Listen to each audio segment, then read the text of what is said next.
Come with me on a walk in the woods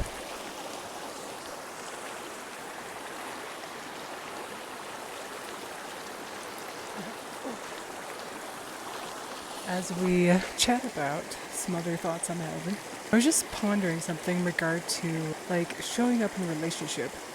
There's another creator online that I like. His name is Dylan, and he was talking about, especially at the beginning of knowing people, like not telling them what it is that you need or require. Why he was saying that is because he was really advocating for people to observe how someone is naturally.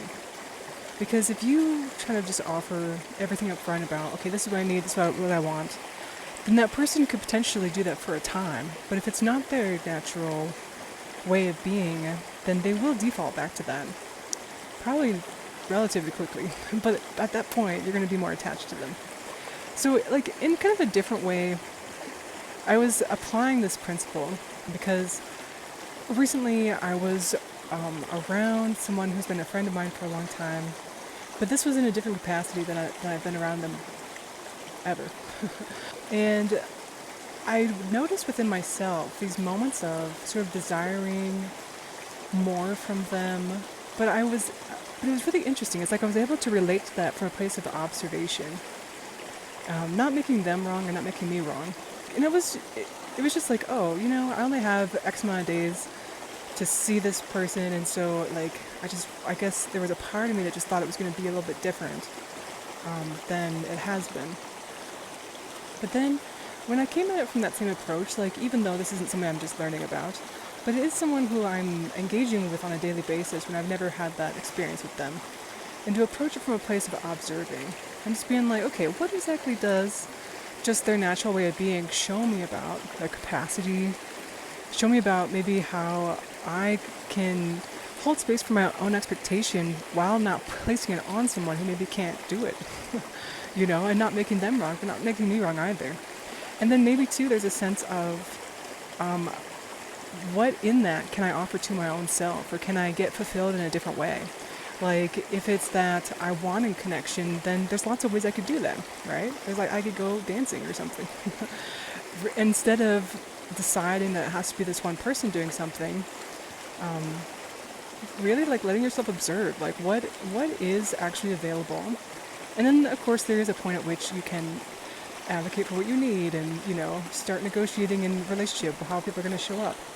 But if it's not necessarily at that phase or that type of relationship, then what does allowing yourself to be present to how you feel, be present to how, the situation and how other people are acting, just tracking your own space and your own energy and your own expectations. Because actually, for me, it was another practice of sort of redirecting myself to self-direction instead of sort of sitting there and wanting something and letting myself feel a certain way and then letting that color my perspective, it impact my own actions or whatever. Instead, it was just okay, I'm taking ownership of how I feel. I'm taking ownership of how I want to approach this. And of course I can just ask for what I want. That's also a beautiful skill. But in this case, I kind of realized for me and for the situation that it was more about just kind of letting it be what it is and letting myself be open to other ways of fulfilling what I wanted. And it was just really helpful. I needed a bit of a readjustment of expectations in a good way, expand yourself to adventure way versus, don't wait around for someone who is busy and has a life and things that they need to do when you just have a little more flexibility right now. So this sort of couples that practice of observing and just seeing if something works for you and doing what you need to do for you couples really well with this other principle of knowing what things roles are to you. And I had a conversation with an entrepreneur recently, and I really loved her perspective on entrepreneurship and how she really saw her business as having a specific role. It's not going to fulfill everything in your life. It's not going to be the thing that helps you with your entire sense of fulfillment or your entire sense of being seen or your entire sense of purpose. and creativity and all that. She's like, after, and she said that because, of course, she kind of had the expectation for a time, and she needed to readjust her own, like, way of operating with that thing. She saw it as, okay, this business has a role. You know, it fulfills particular functions, and it can be a place where I express myself and I express my creativity and I express my purpose and stuff like that. But it doesn't have to fulfill the entirety of something, and it can be sort of contained to what it actually can be for me. And I think we can do that in all of our relationships, really. I mean, because you'll have a relationship to your own business.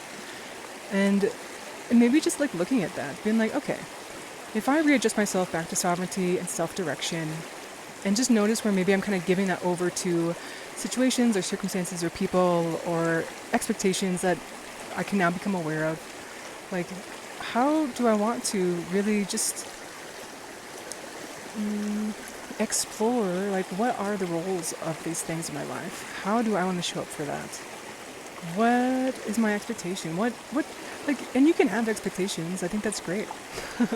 You know, but then also looking at, like, does this thing actually fulfill the expectation, and how could I get it fulfilled? You know, like, you're not making any of these things wrong. You're just exploring it in a way that allows you to still to be empowered always.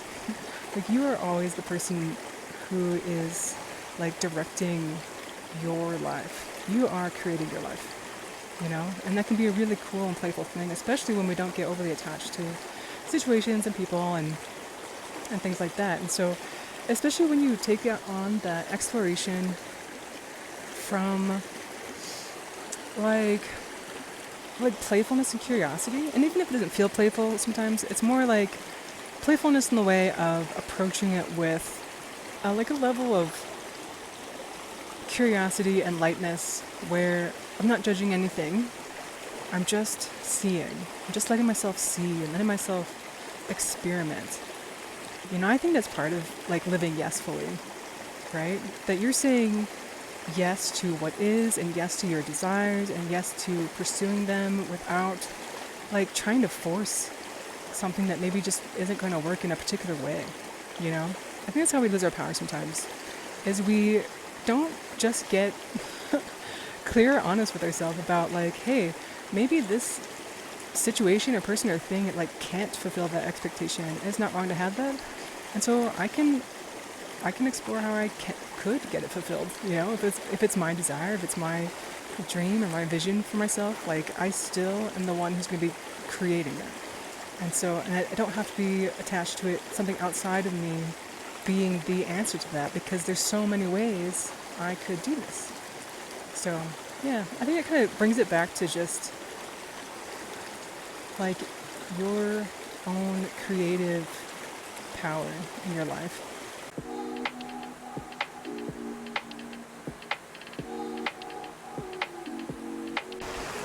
Ah, sweet, beautiful shade. How I love you. So another thought about that is in regard to, like, what are you committed to? So, like, in those situations where we've decided we have to get this other thing to fulfill our need, I'm not really committed to myself or my needs at that point. I'm committed to, like, this outside circumstance that I can't control.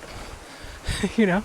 I mean, like, I would definitely do a whole other video on, like, advocating for yourself and what that can do, and that's actually been really powerful for myself, and I've seen a lot of things shift by showing up, stating what I need, and advocating for that. So, like, there's a place for that, absolutely. And for you, like, staying truly committed to yourself. And that's a big part of living Yesfully.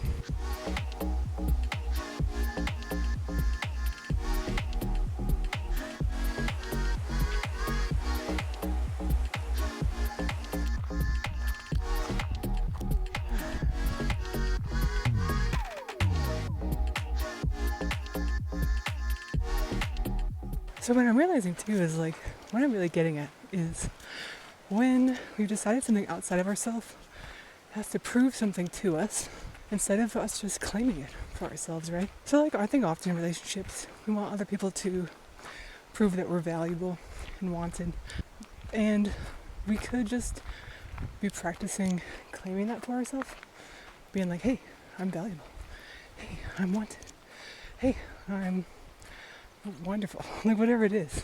And I think that's one of the best ways to decipher when you need to approach it from reorienting yourself to sovereignty, or when you need to approach it from a place of like really showing up and advocating for yourself and standing up for yourself.